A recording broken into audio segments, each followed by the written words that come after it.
Welcome, everyone, to another exciting episode of Supernatural Girls. I am your host, Patricia Baker, and we're awaiting the arrival of PK, who is having some technical difficulties. But we're going to go ahead and get started, and I'm sure she will join us soon. And we have a great guest tonight. We are talking about my favorite cryptid, Mothman, and I'm sure some of his friends as well. So, in the meantime, I have a really wild story to share with everybody. It's not paranormal, but it's consciousness related. And here it is. There apparently was a woman who had been in a terrible car accident when she was young, and she became blind from the accident. She also had many different personalities. As it turned out, I think she had 10 or 11 different personalities. And one time when she was with her therapist, one of the personalities came through. It was a teenage boy, and he picked up a magazine on the table and read it aloud. Now, that is incredible. This woman's eyes were diagnosed. She was diagnosed as legally blind. I mean, totally blind. And yet one of her personalities was able to pick up a magazine and read it. So they began testing her. They began testing all of the different personalities.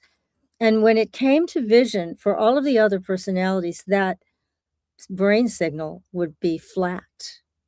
But when the teenage boy came forward, it was active. That is incredible. That is really saying a lot about consciousness, and we will be getting more into that as we proceed through April and May. Very exciting things going on with exploration into our minds. Where are these signals coming from? We're going to find out. But tonight, it's all about cryptids, and our guest is Steve Ward, and he has been following the Mothman since 1966. He's been at this a long time. He is a follower of John Keel, author of the Mothman Prophecies, great book. John Keel's view of the paranormal was unique and unconventional. And in that, he believed that window areas or portals are responsible for what we call cryptids. Steve lives in Point Pleasant, West Virginia, right in the heart of all this. And he also works at the Mothman Museum. He is the author of High Strangeness. Steve, welcome to the show. Well, thank you for having me. My pleasure. Talking about Mothman and more. I love it. And so you've been fascinated with this for some time. How did you get started in this?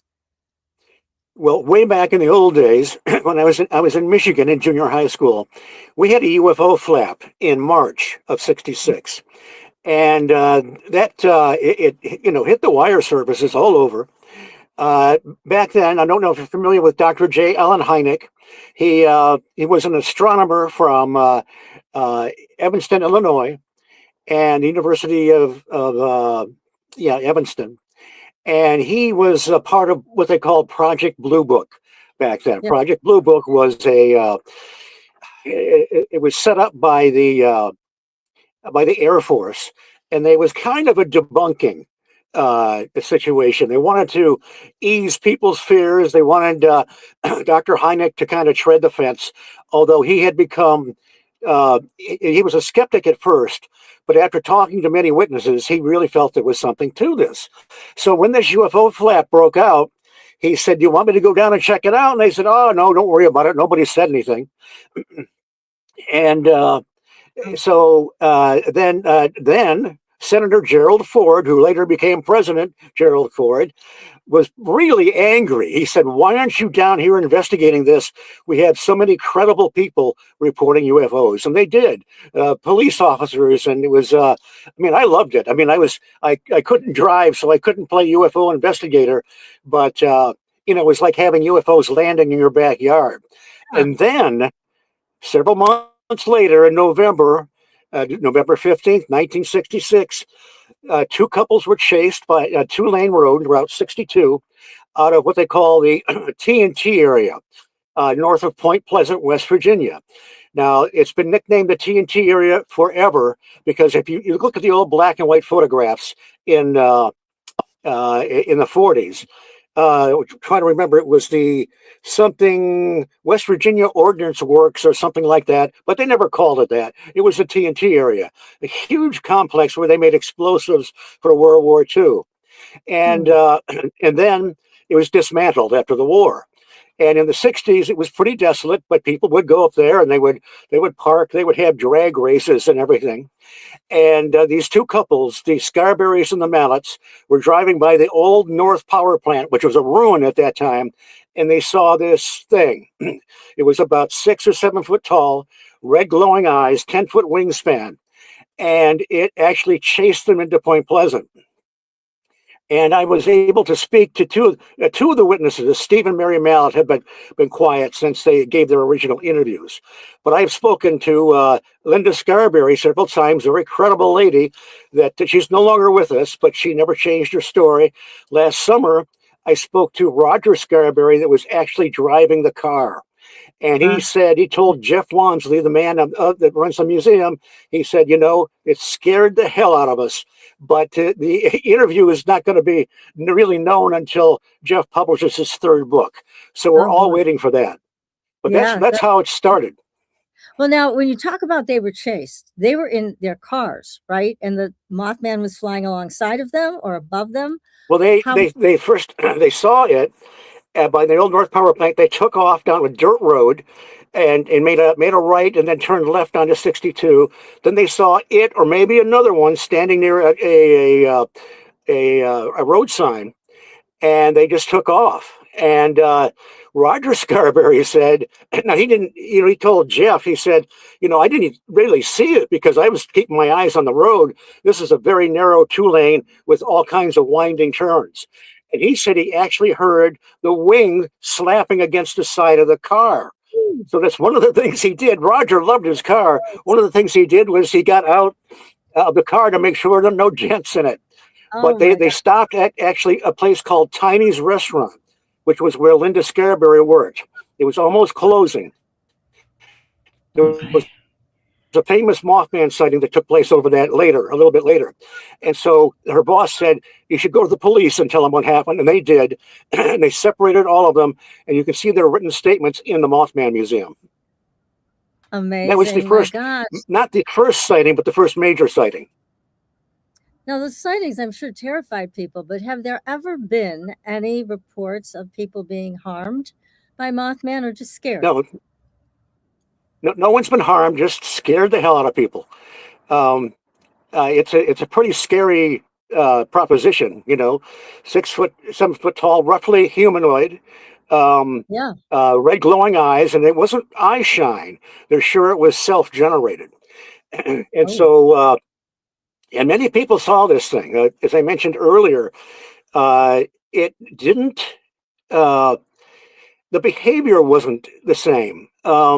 Sometimes it seemed physical. John Keel found some strange looking footprints by the old North Power Plant.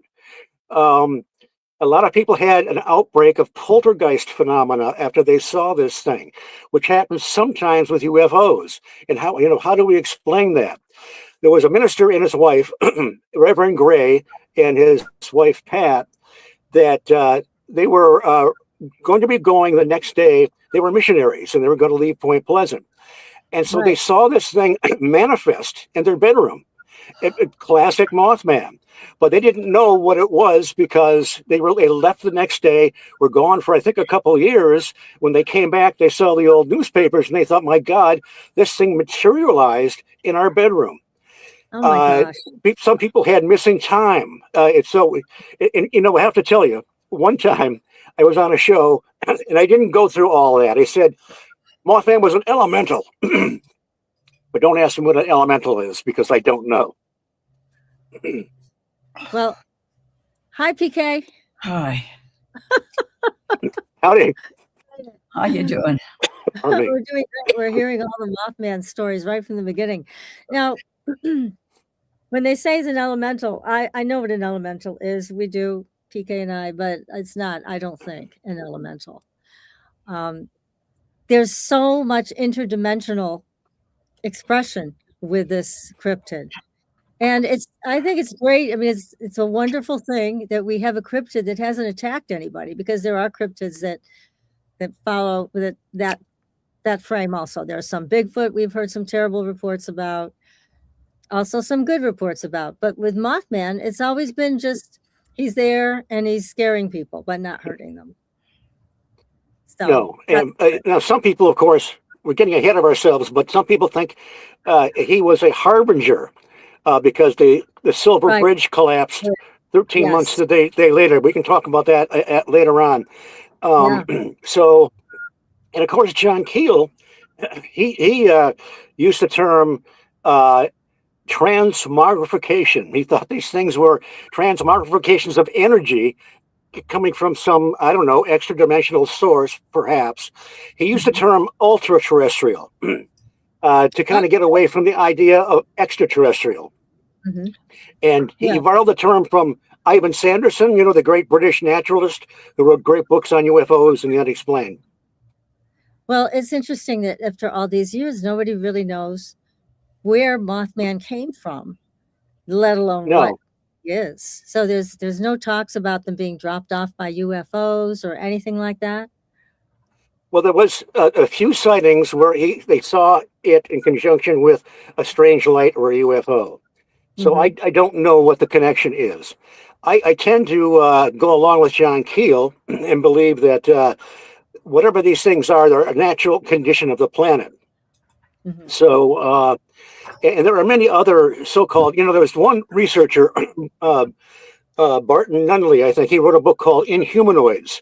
He doesn't Hmm. believe these things are cryptids at all. He thinks there's something else.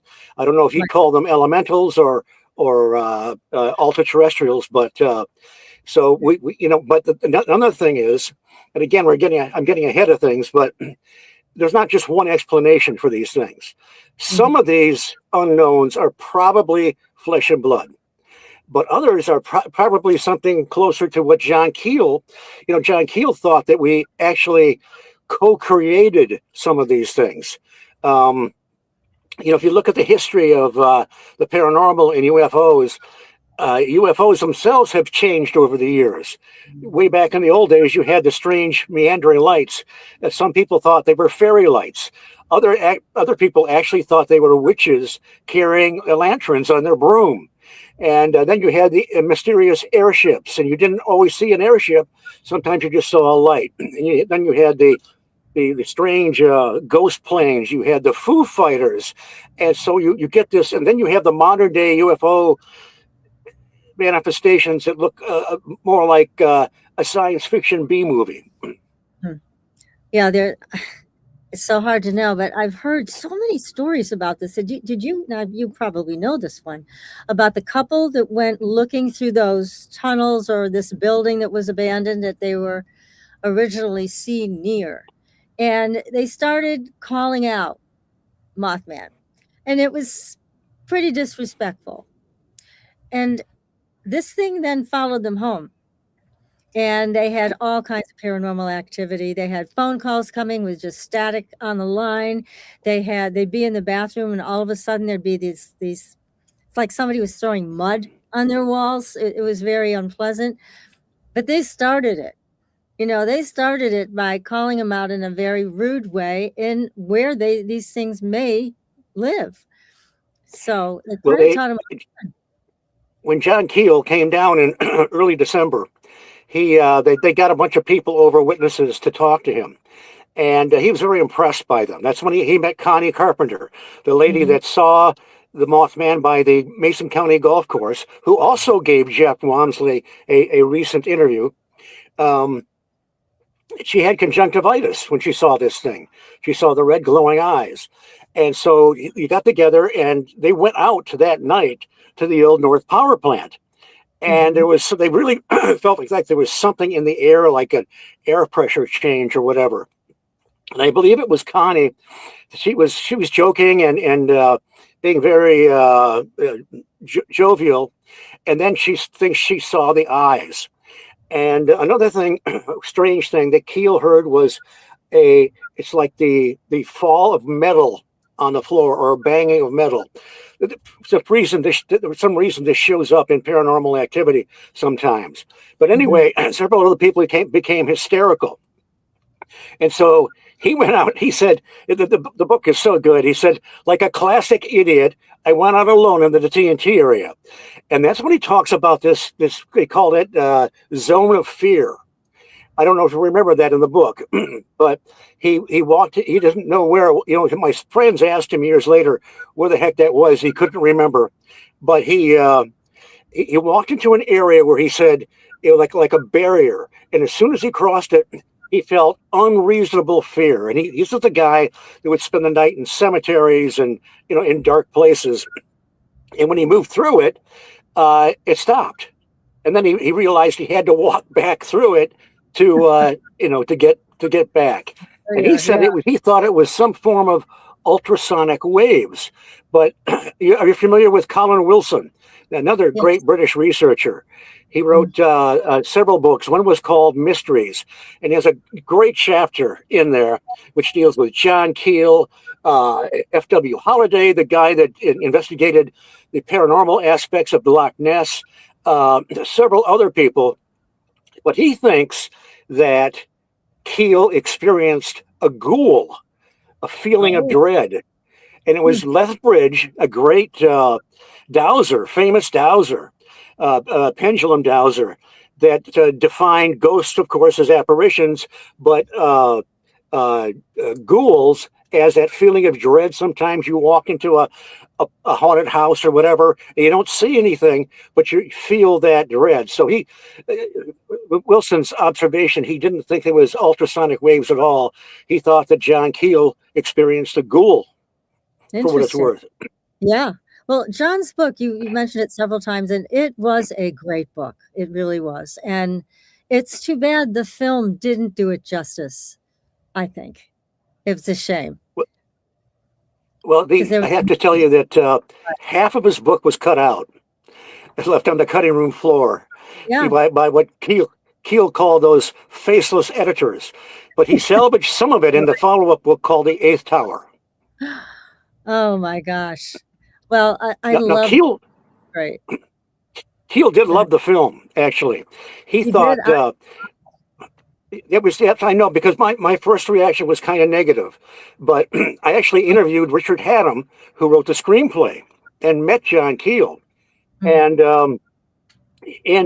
Brent Raines has written a great book called John Keel, The Man, the Myths, and the Ongoing Mysteries.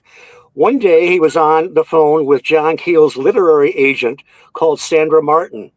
And she said, Keel called me, and he said, he was laughing. He was so happy. He said, they find in the book, of course, the movie, they have him married and they've updated the time period and everything. But John Keel said, finally somebody got some of the original ideas of my book, even though they told their own story. And I think that Keel was getting scripts that were making Mothman into a monster. Oh, okay. So this was the best of them all then. Well, he was very happy with it. And I've grown to like the film as well. And Richard Hatem was a great guy, if you have him on. Yeah, I just love this whole story. And again, I'm tremendously fascinated by the unanswered question of how they got here. I don't know. My gut feeling says something like they were dropped off by an alien race and they're here and they're stuck here. That would be my guess. But I'm really, really intrigued with this creature. And I think you're right. It may be more humanoid because there's a consciousness there. It is not going out attacking people. It just seems to observe. But in doing that, when people notice it, they get scared to death. Well, when you analyze other reports of cryptids, it seems to be a duality. Stan Gordon wrote a great book called Silent Invasion, which deals with a series of bizarre Bigfoot reports and UFO reports in Pennsylvania in 73 and 74. These things were truly bizarre. Credible people were reporting them. They had green glowing eyes. One was shot at and disappeared in a bright light. Some were seen in conjunction with strange lights or UFOs. But And then you look out, say, in the Northwest, and you find others that seem to be more flesh and blood, perhaps. Although I have to say, some of the so-called flesh and blood Bigfoots have a high, a high paranormal, I don't know, rating. Another book, Valley of the Skookum by Sally Shepard Wolford. She's the mother of Autumn Williams, who's a famous Bigfoot researcher. Back in 73, 74, and this is, by the way, about the same time that Ron Moorhead was out on the Sierra Nevadas capturing those great Bigfoot recordings. They were hearing some of the same type of thing, like they would call it samurai chatter. And and they would see, sometimes they would see what looked like a flesh and blood Bigfoot, but they could see through it. And, there were UFOs, there were Men in Black reports. Stan Gordon had some of them in Pennsylvania. So it's very hard to compartmentalize these things. Yeah, it is, really. You're right. Now, have there been any sightings in Point Pleasant? Because it seems like it's gone quiet. There have been. I haven't chronicled them. Jeff Wansley has gotten reports occasionally of whatever this thing was. Maybe it's not the same thing. With the way these things manifest, perhaps it actually is something different. But it seems like his heyday was the 1960s. And I just tell people at the Mothman statue, I said, I think he's in a condo in Florida. I wish I had a condo in Florida. It snowed here today. I need a condo in Florida. It snowed? Oh, my God. Yes, I wrote no, it was so frightening. Talk about being frightened. I was frightened when I looked outside. 90 on my back patio. Oh, God. I'll tell you. What is it, 80 degrees in Tucson now? It was 90 on the back patio. Oh, 95. my God. Oh, my God. Which doesn't make everything is back asswards. I'll just put it that way. Right. It is. I just want my heating bill to go down. That's all. Yes, we all want that. Let me ask you a question, too, about the Chicago sightings, because there were a number of those a few years ago. Do you think they've migrated to that area? Well, I'm very skeptical of many of the Chicago sightings. There's a great researcher named Alison Jornlin that went there a few years ago, and she tracked down just about every sighting that is supposed to have happened. And she found things like, if somebody is kind of making up a story, they don't get everything right about the area. There may well be some legitimacy to some, but there's some real problems in my estimation of these sightings. I don't want to go into it too much, but Alison Jornlin is the person to talk to. And she was attacked too by people that didn't want to hear it. But I don't believe my Mothman migrated to Chicago. Why would he do that? I don't know. Nobody wants to go to Chicago. A little prejudice, I guess. But now tell us about the bridge, because that has always been a controversy. Right. Well, the Silver Bridge was built, I think, in 1928. And it wasn't really meant for the traffic of the heavy traffic of the 60s. And Linda Sigmund, one of the original witnesses, would talk about how they would cross that bridge, and her sister had to lift her over holes in the bridge so she wouldn't fall through. And it was always a rickety bridge. December 15th, 1967, the Silver Bridge collapsed. Now, if you've seen the film, Richard Gere had all kinds of time to warn people about, get off the bridge. In fact, it took about 30 to 40 seconds to collapse like a series of dominoes. And 46 people lost their lives. You can go 2 blocks up the street from where the Mothman Museum is, and you can see the way the bridge used to look. There's a great mural on the flood wall. There's a memorial, and the 46 names of the people that died are embedded on the sidewalk. Now, I met a survivor of the Silver Bridge, and I've never heard a story like this before. But his name was Bill Edmondson, and he came to the 50-year remembrance ceremony in 2017. They have a remembrance ceremony right on Main Street right at 6th Street where the bridge used to run. And so I met him at Point Pleasant. He was 88 years old, which means he was 38 when he was crossing the bridge. He was in a semi, and he told us that unlike the movie, the bridge, the span, was just kind of did this. And then it tilted so much, he's holding on to the steering wheel to stay in place. And then everything gives loose. He's forced through the passenger window, right arm first. And he actually got out of the cab. And it's going to sound funny at first, but you know how gentlemen will sometimes loosen their breeches when they're driving to be a little more comfortable. Well, he had done that. So they're dragging behind him, but they're not coming off because of the 1960s pant cuffs. And so as the currents are pulling him up, something grabs his pants, debris or something, and starts to pull him back under. So this is December 15th. It's 20 degrees, bridge full of Christmas traffic. Yeah, the sun's almost down. Imagine how frigid that water is. Well, he did kick loose. And fortunately, a tugboat captain, everybody mobilized. A tugboat captain saw him and headed him off downriver and pulled him up. And there's an article that covers him and a couple other people that were pulled out of the river in the Mothman Museum. So that just blew me away. Yeah. Oh my God. He was blessed. He was rescued. That's for sure. That's amazing. I can't imagine being on a bridge and all of a sudden it starts moving underneath you, especially in a semi truck. Oh my gosh. No. That's the scariest part. My God. I'd never gone on a bridge again. And you know what else he told me? He said 5 years later, he was in a horrible accident in his truck. He was all right, but he was trapped in the cab. And he said, if I get out of here, I will never drive a truck again. And he never did.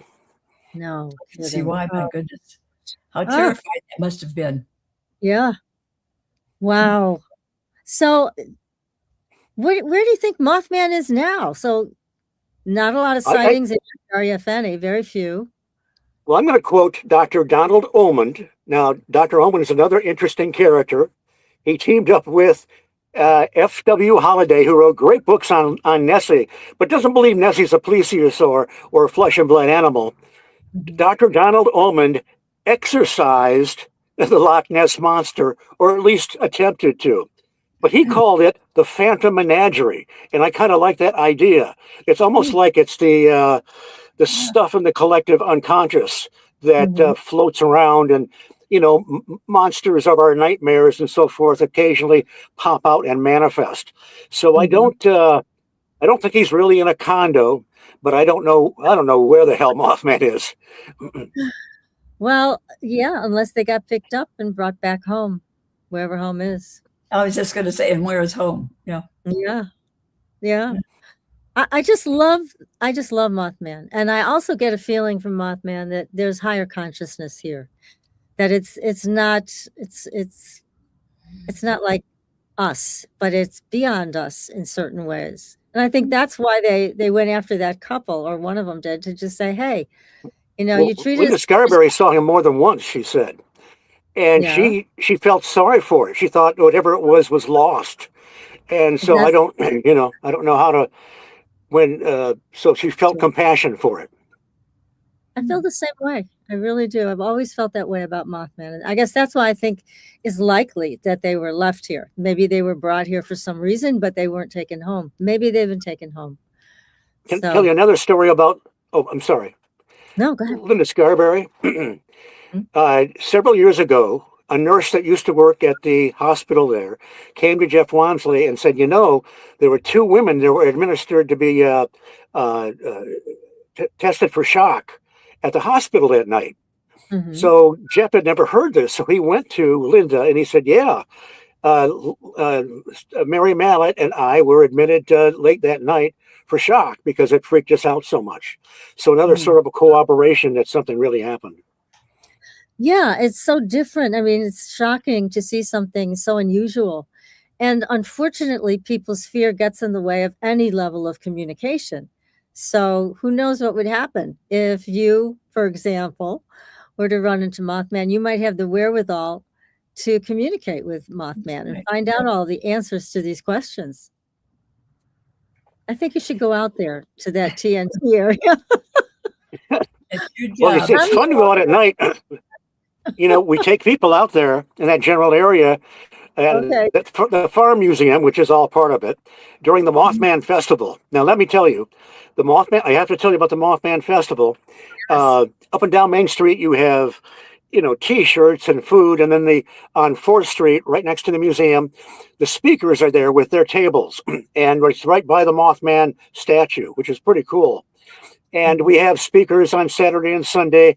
It's a great place. But if you're going to go, get there early to get your ticket for the Mothman hayride in the TNT area. We take people out at night all the way till about midnight.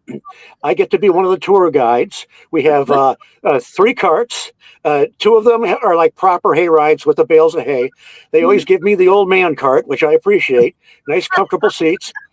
When you pull in, the men in black try to turn you away with bullhorns and, things like, this is a restricted area. And we go back and forth. And they're more like the Keystone Cops and the Men in Black. I go in ahead of time and set up some spider webs and some big rubber spiders and light up their eyes and so forth. But the main attraction, now, if you walk into the Mothman Museum, you've got to look up in the ceiling right away because you're going to see a Mothman hanging there.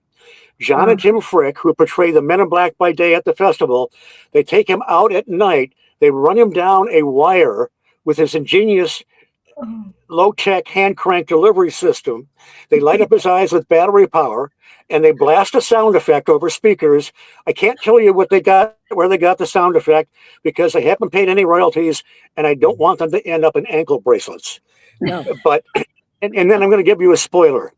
I mean, it's a creepy area in the daytime, super creepy at night. But then toward the end, you just think when it's safe. And I tell people, we're out of the woods now. Everything's cool. A couple guys in ghillie suits jump up out of the shadows and scare the hell out of you. Oh, that's great. What you have to stand. That's one of the few things you have to pay for. It's only $5. It's worth standing in line for. It's hard to get in the museum during the festival, so you have to come off season to Point Pleasant as well, so you can move around a little bit more. Now you have thousands of people that show up for this, don't you? We had over 30,000 people go through that weekend. And it started out with very humble beginnings. And you're a part of it because Yes, I'm a part of it. And I also the following week, I go out to Iowa to the Van Meter Visitor Festival. Now, the Van Meter Visitor was another winged creature seen back in 1903 by several people. They called it the Week of Terror. It was more like a pterodactyl with strange properties. It had kind of a light on its horn or nose. It it gave off a vapor, an odor, fill in your joke there, that would cause amnesia or missing time. Does that sound familiar? Yes. Anyway, it's a very small town. This festival has grown in the VFW hall. A guy named Chad Lewis, Kevin Nelson, and Noah Voss wrote the book, The Van Meter Visitor. And Chad Lewis will take you on a walking tour through town to tell you about the Week of Terror and tell you, what building was here and what was there and who the witnesses were. So they're like back-to-back cryptid festivals. Yeah. And I have to rush to take everything down in the TNT area and get ready to drive to Iowa. You're a busy man. Yeah. Wonderful. Fabulous, Now, with all of these sightings back then, did the government ever get involved? They usually have their eyes on these things. There have been rumors of government involvement and people seeing National Guardsmen performing ops out there. And there's some really, really wild rumors that this thing was actually created as a thought form by the government. I don't think I buy that, but yeah, you can find some pretty wild theories. But usually they're watching these kinds of things. I know that they're very familiar with Bigfoot. Right. Yes, I think they are very aware of these kinds of things, and they just kind of keep quiet about it. It's really baffling when I talk about the duality, the ones that seem to be very paranormal and more Keelian, and others that seem like, well, maybe is actually something a little more physical and just hidden that we don't see. And also, when you, I don't know if you're familiar with Albert Rosales. He's has an amazing database of humanoid reports, and he's published them in 15 books. And when you Oh, wow. go through those, he starts in 01 AD and all the way up to 2015. When you go through those books, some of them Wow. seem very physical, very, I don't know, ET even. Although I'm not sure about ET, but others are more apparitional or ethereal or something like that, or ultra terrestrial. Yeah, why can't it be all of the above? I do think it's one of the reasons why the Well, government it's doesn't want to talk about this stuff, because there's so much to it. well, back in the olden days, I was an ET guy, and I was reading books like Apro, Jim and Cora Lorenzen. They would write these great books on humanoid reports, and then I discovered John Keel, and I did not like John Keel at first. Operation Trojan Horse is the book that turned my head, along with Jacques Vallée's Passport to Magonia. And then I became kind of the other way. I thought, oh, none of this is physical. And I would actually say things out loud like, these are actually psychic manifestations of a collective human unconsciousness. And some of it might be, but now I have moved back to the I'm not completely on the dark side anymore. There is so much to be to learn, and it just spins your head sometimes. Yeah, there is a lot. I mean, there have been so many reports of Bigfoot being able to disappear, but yet be physical. So it's something that I guess they decide they're going to do at certain times for certain reasons. I can totally believe that. Can't you, PK? I mean, why not? It's fascinating to hear the stories that you tell, because we know. Well, there's something they call the shimmer, or the quicksilver curtain. People like Sally Shepherd Walford, Tom Powell have talked about seeing this shimmer where these things seem to pass in and out. So they maybe they're just very physical, but somehow they can go elsewhere, some of them. But then you've got the bizarre ones in Pennsylvania. I don't know what the heck they were. Yeah, that is something that makes you think. Definitely. Definitely think. It's fascinating. Absolutely fascinating. It's great that you have all this history. And again, the book is High Strangeness, and that's something that you wrote with a partner here. Mothman High Strangeness, and the artist is Mark Randall. He takes you through the year of the Garuda, the year of the Mothman, and he and I wrote the pieces for it. Wonderful. Great. And this book is still available? Yes, this is on Amazon. Oh yes, yep. Okay, good. And he also is a great graphic artist. Check out his stuff on Amazon. He does all kinds of things. Men in Black, Mothman Encounters. Mark Randall. Check him out. Okay, for sure. Oh, that's wonderful. Thank you for saying that. So, do you have a favorite? A favorite sighting? Yeah, or Mothman's I guess favorite. Yours. It has to be the Mothman, because it's so connected to so many other things. It's not just seeing some kind of winged creature. You had the Men in Black. You had strange UFO sightings. You had animal mutilations. You had the strange behavior of Mothman. And, West Virginia. I mean, what a creepy area it can be sometimes. Yes, I've been the there. people aren't all creepy. I don't want to give you the wrong idea. No, but the landscape, I mean, it's wall-to-wall trees. So much of it is deep, dark forest. But do you know who Rosemary Ellen Guiley was? Yes. Okay, great researcher. She was a friend. She was investigating some areas, high strangeness areas, I think they were in West Virginia, but close to the Pennsylvania border. And she even wrote about some of them in one of her books on the jinn. So you got her on the show talking about the jinn. Yes. Okay, very good. Yeah, she was an amazing researcher. Yeah, it's too bad she passed away so suddenly.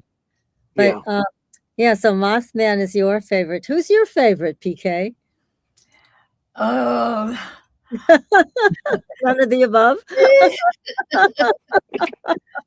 I'm a little partial to the other side. Here's a question too for you, Steve, with Mothman. So people spotted him in the sky, following their cars. Did anybody ever see him on the ground, walking around? See him where? On the ground, just walking Oh around. yeah, yes. They saw. In fact, the Scarberries and the Mallets first saw him on the ground, and he didn't always flap his wings. Sometimes he'd take off straight like a helicopter and not flap his wings. So again, Whoa. we're let me give you something else you're not going to hear probably anywhere else. Yeah, In tell the us. Mothman Prophecies, John Keel found a series of large dog-like footprints in a couple areas, and the reminiscent of the Dog Man. Now we weren't talking about the Dog Man back then, Mhm. but he consulted with Ivan Sanderson. Ivan Sanderson said, "Yeah, we keep finding these large dog-like footprints in these high strength, these paranormal areas." Mhm. And it seemed like they were pretty, they would sink in pretty far.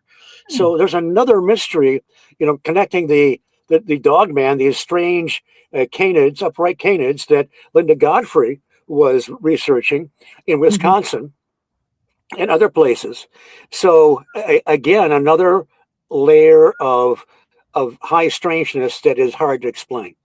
Very hard to explain. And we've also heard from some of our guests that there's been some government experimentation that may have created Dogman, that's a possibility. I don't feel it at all applies to Mothman. Dogman, maybe. I don't know. And that's really Well, sad that I don't like it that. seems to be paranormal. Linda Yeah. Godfrey, one time, she opened a book. I forget what it's called, but it has to do with the mounds, the Indian mounds in southern Wisconsin. And Mhm. she was looking at a map of Dogman reports, and they were almost perfectly aligned with the mounds, the effigy mounds. And there is some. Keel noticed that too, that the strange meandering lights were sometimes associated with the mounds, and he asked, well, what came first? Did they see the strange lights and build the mounds, or did the lights come after the mounds were built? Good question. Does anybody know anything more about the mounds? Not Anything? really. No. Hmm. It's just that there seems to be. I think if you go back to Native American lore, they talked about the dog man. I may have this wrong, being kind of a protector of a guardian of the Huh. mounds. So if that's the case, you wonder if they sort of manifest. Yeah, exactly. Oh my goodness. So Amazing. much to all of this. I love it. I love it. So, okay, so Mothman's missing in action and maybe in Florida for all we know at his condo. He's He's not in Chicago, trust me. nobody wants to be in Chicago. If they're smart, they don't want to be in Chicago. Yeah, exactly. And now the other thing I wanted to ask you, these sightings, were they during a particular season? Because they went over months, but was it a certain season that they saw this thing? It didn't seem like it. It seemed like he was showing up all that year. Now, we Mhm. don't know if Mothman and the UFOs really disappeared after the bridge collapse, Mm. because nobody cared about UFOs and Mothman after that horrible tragedy. So it may just be it wasn't on their radar. But Mhm. he was seen. I think Keel chronicled a sighting near the Chief Cornstalk area, which is not Mhm. very very far away, and where they saw something like a winged humanoid. There's another a guy named Emil Gibson came forward a few months after Roger Scarberry did. There were 5 grave diggers in Clendenin Cemetery, which is about an hour and a half from Point Pleasant. And they were digging a grave, and they saw this winged apparition, the Mothman, come flying through the trees. Now, Emil was the last survivor of those. And he said, I'll be honest, I did not see it. He was down in the grave digging, and his buddies were making this huge commotion. They pulled him up, and it was gone. But he Oh. said, from the looks on their faces, they really did see something. Now, Mhm. if I was a grave digger and I saw something like that, I think I would pick up another profession very quickly. Absolutely. That's not a good sign, I would think. Definitely move any faster than that. So that was just a few days before the Scarberries on the Mallets. Pardon my voice. Well, again, this is such an exciting topic. But here's another question I always had. Maybe you can answer. Did the Mothman make any sounds? Did anybody hear any sounds? Yes. And the sound we have at the Mothman Festival is much better. He said it sounded like a squeaky mouse or a squeaky fan belt. Come on, man. Man up a bit and give us something, like like a Japanese monster or something. Yeah. Something with a deep voice. Right. That's you would assume so, right? Now, did someone just create that sound based on what other people said he sounded like? I mean, how did you create the sound? At the Mothman Museum? Yeah. I mean, Mothman Festival? Yes. It's a recording they've stolen from someplace else. It was from a music a band, actually. So nobody really could report on that. Nobody really heard a sound that they could duplicate. No. Now, there were some very strange sightings. If you remember in the movie, Laura Linney was having prophetic dreams about Christmas packages floating in the river. Well, that's what happened to Mary Heyer. She was the friend and colleague, the reporter that worked with John Keel. And but also there was a Mrs. Virginia Thomas that actually lived in the TNT area. Toward the end of that period, she said this thing didn't fly. It was walking very quickly like a robot. So there's another layer of strangeness with the Mothman. Yeah. Now, somebody has a good question here. Is it only in America that people have seen Mothman? No. Well, I don't know if it's exactly the same thing, but in Cornwall, I think, and maybe the 80s, they were reporting the Owl Man, which was somewhat similar, but not exactly. See, I don't think these things are all the same. I think they probably manifest differently. There was the, well, there's a couple other ones in America. They called him the Houston Batman in the 50s. Seemed like he was wearing some kind of suit. I can't figure that one out. There was the Wisconsin Man Bat in the early 2000s, I think. This big, ugly bat-like thing that brushed up against the windshield of a man and son driving. And they got very ill afterwards. I'm trying to think of, and I would be a little cautious about, what people were saying, oh, they saw this thing before Chernobyl and all that stuff. That may not be the case. In fact, Richard Haddam, who wrote the screenplay for the Mothman Prophecies, think that he might have even created that. So just be very cautious about, reports that come after the event. Yeah, exactly. Copycats. So it would make sense that they were dropped off in just one place until maybe they were picked up again. So I agree that with this lady who felt sorry for him. I really do. Left behind is the feeling I get. Well, there are other, oh, go ahead. No, I was going to say, it's sad because there are other strange patterns that show up. And okay, we've all heard of in close proximity of UFO sightings, stalling cars. In the early 60s in Cumberland, England, North Cumberland, England, Dorothy Strong's driving in a taxi cab, and all of a sudden the cab stalls, the fare meter goes crazy, and they're seeing this a phantom army manifesting and coming toward the car. And as it gets closer to the car, it fades away. Well, it turns out it's the Battle of Otterburn from 1388. The reason they know that is because it has manifested before, and they can tell by the uniforms. And then here's the strangest one. Incredible. W.D. Doc Priestley, he's driving along a two-lane, again in the 60s, in West Virginia, near Marlington, West Virginia. And all of a sudden, his car stalls, and he looks over on his left, and he sees a classic Bigfoot standing there. And he's thinking, what's going on here?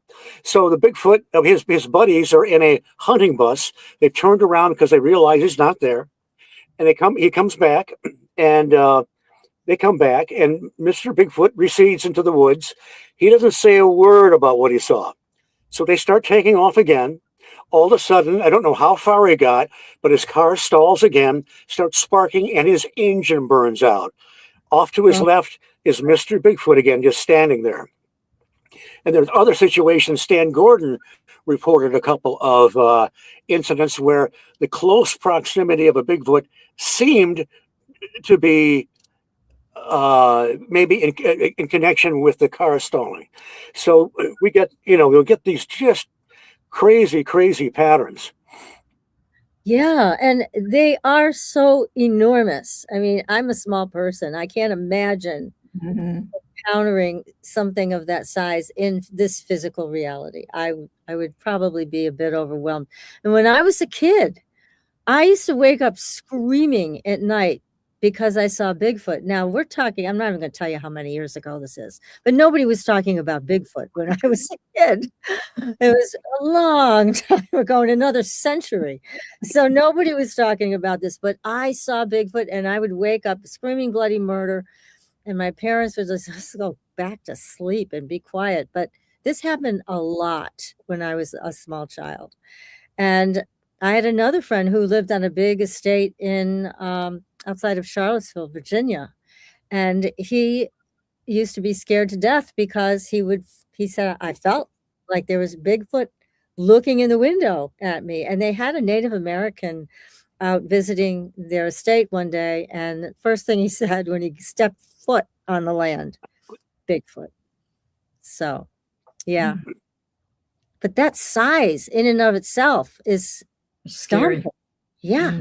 Mm. And what's the connection there? How could it stall a car? There's another great researcher, Dr. Simeon Hine, who wrote a book called Dark Matter Monsters, and he was investigating. And I've got to read the book again because it's pretty deep. But investigating cold fusion and the weird effects that happen with cold fusion, and he's finding that some of them seem to parallel some of these bizarre effects when people experience cryptids or UFOs. Dark Mhm. Matter Monsters. It's worth reading. It's Yeah, pretty it deep sounds though. great, and that name sounds familiar. I think we had him on as a guest long ago. But anyways, yeah. I mean, at the Monroe Institute, they used to do their program sometimes in the evening, and people would go out to get in their cars and all the batteries would be dead. Oh, yeah. Yeah, Amazing. Well, yeah. I was on Lee Hample's farm. Now, Lee Hample lives right off Bray Road, and he's a retired farm. He was a mathematician, a scientist, and he met Linda Godfrey. And he told Linda, he said, if I had read your books before all the strange stuff that happened on my farm, I would have thrown them in the trash. But he's documented hundreds and hundreds of photographs with trap cameras of strange things in the sky. He's even got a couple of dogman pictures. He keeps a lot of these things close to his vest. But he saw Yeah. this thing one night and he couldn't Hmm. believe it. People were telling him, there's a werewolf that lives in the woods over there. And he said, oh, you're crazy. So he sees this thing and he has a missing time. Well, we were Oh, out there one night watching his slides, and some of the cars that were parked nearby started flashing their lights. Just hmm. and there was a research group from Pennsylvania. Um, oh gosh, I'm gonna forgive me. I'm not thinking of their name right now, but they were out there one night investigating with Lee's permission, and they saw eye shine 6 feet off the ground. They saw a UFO go overhead and meander strangely. They had all kinds of bizarre activity going on this little farm right off Bray Road, right in the heart of all this other high strangeness. Incredible. It is all connected, isn't it? You Mm. know, I've said this before on the show, and we had Dahani on the show, was a mentor of mine from long ago, and she knew where one of their camps was, one of the Bigfoot camps, and she used to take some of her students there, and And I'm sorry, who she was this again? Dahani Thorner was her name way Okay. back when. Cherokee medicine person. And I studied with her for a while, and she was very, very intriguing. We had her on the show, but I reminded her of all these stories she had told us, but she had known where one of the camps was for Bigfoot. And she would take a few of her students with her because they wanted to go, they wanted to meet Bigfoot. Okay, fine. And they would come along behind her. And as soon as those big shapes started moving towards them, all of her students would pass out. Oh And my she was like, she did it a couple times. Then she said, "Forget it. I'm never taking you people again. You're too much trouble because you can't stay conscious. You know, when these big things come toward you, and there's something I think in our brains where we're kind of wired to Shut react, down. yeah, to that. And then she also had an experience when she had a beautiful way of chanting. It was very powerful, and she taught a lot of students her chanting. But they were in a teepee one night, and they were all chanting, and all of a sudden the flap just flew open on the teepee, and there was a Bigfoot. And and again, they all passed out on me. She's like, last one standing. But I can relate to that.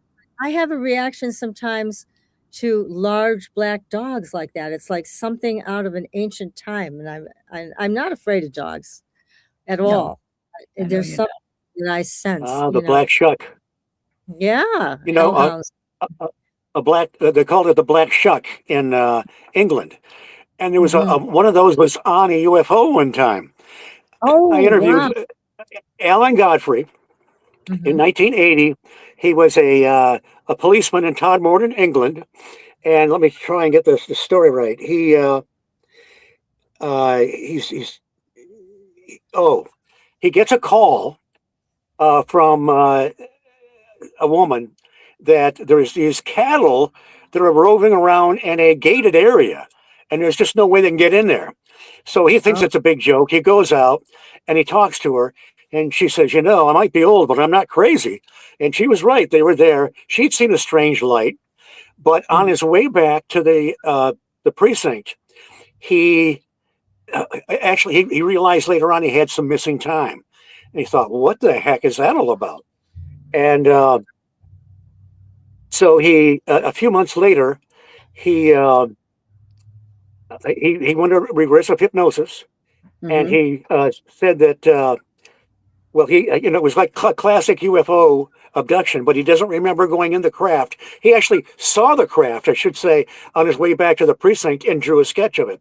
So anyway, he's in this craft somehow, and he's talking to a man dressed in white robes, calls himself Yosef, and he's showing me around the ship and everything. And at one point, he says, it was, I think it was Jenny Randalls that first investigated this. He said, "There's a bloody dog in here, and it's hideous." It was like Oh, the size of a German Shepherd. yeah. So again, what is What is this that? ugly looking dog doing in Mhm. a and Jenny Randalls saw the sort Mm. of I don't know, the myth of the black shuck, which of course showed up in Harry Potter in one of the movies, Yeah, the big that's black right. dog. And hellhounds are well known too. Unfortunately, we're coming to the end of our time together, Steve, and this has been absolutely fascinating. absolutely fascinating. Oh my God, what fun we've had tonight with you. Thank you so much for coming on the Well, I show. appreciate you having me. Oh, Oh, we'd love our to have pleasure. you back, and everybody needs to go to the Mothman Festival. So when is that? Oh, every third weekend in September, however that falls. And Okay. stop by the Mothman Museum, especially on Saturday afternoons. That's when That's I'll be there. Oh, thank you again Wonderful. so much. And keep us posted on your adventures. And I want to I read will. from you because you know all the great books. So, and Thank there's you. yours, High Strangeness, everybody, a great book by Steve Ward. And I have my podcast, The High Strangeness Factor, on the Oh, Paranormal UK Radio Network. There we great. are. Great. Thank you very Well, thank much. you so Well, thank much. you, ladies. I appreciate it. Oh, So our great. Thank you, pleasure. Steve. Our pleasure. So, Thank you. everybody, this was wonderful. We are going to be back next week with another great show. Until then, we will see you on the Blue Highway. Good night.